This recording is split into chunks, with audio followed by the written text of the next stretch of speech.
Thank you, Your Holiness. The next question comes from a student at Lehman High School, and this student would like to know, why have all the 14 Dalai Lamas been reincarnated as males instead of females? Do you think that religion espouses equality? As far as Buddhism is concerned, I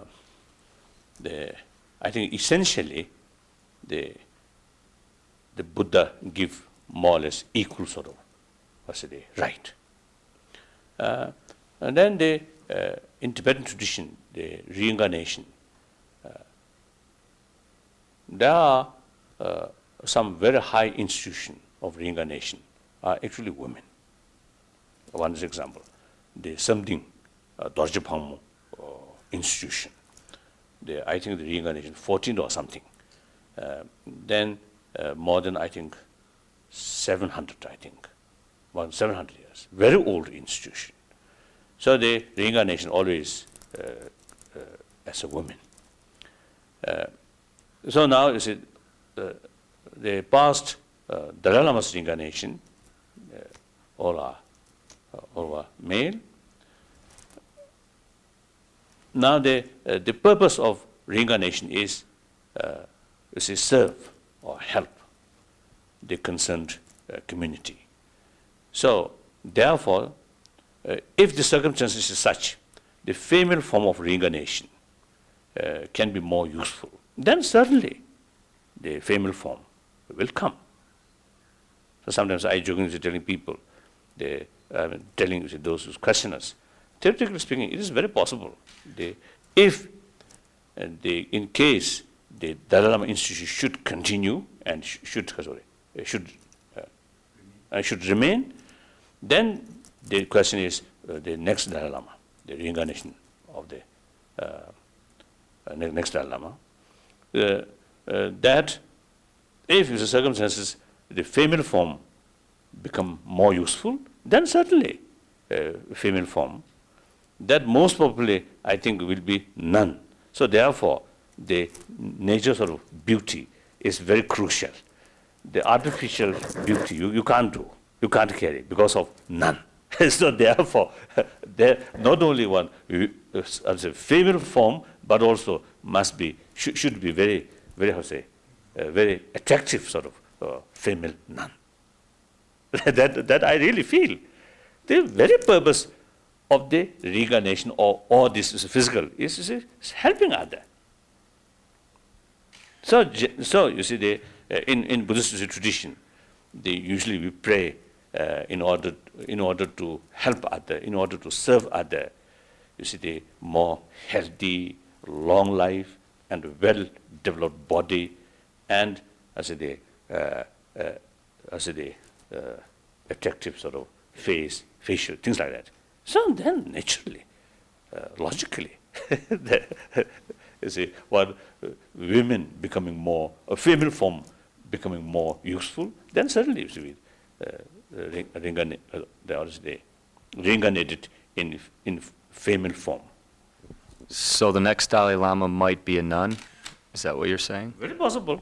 Very possible. If you see, the Dalai Lama institution should continue, but that is I already made I think clear as early as 1969 that the institution of Dalai Lama, whether should continue or not, up to Tibetan people.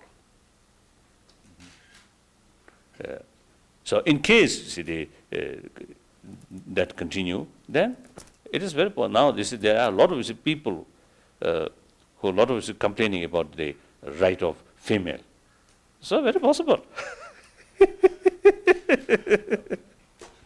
Thank you, Your Holiness. The next question comes from Jill Cummings, and she's 14 years old from Lumen Christi High School in Michigan.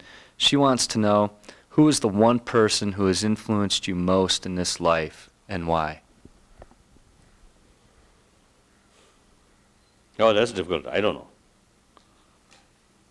Seems there are many people who influenced me. So difficult to pick up one particular case. Of course, the senior tutor to whom I received the bhikshu or high ordination of monk. I received from him. I always describe as a Buddhist monk. So therefore, that person, I always feel very close with him. Then also, I think in some aspect, Chairman Mao Zedong also. Chairman Mao also, I think I get some. It's a very good, very useful advice or suggestions from him also. So maybe then of course the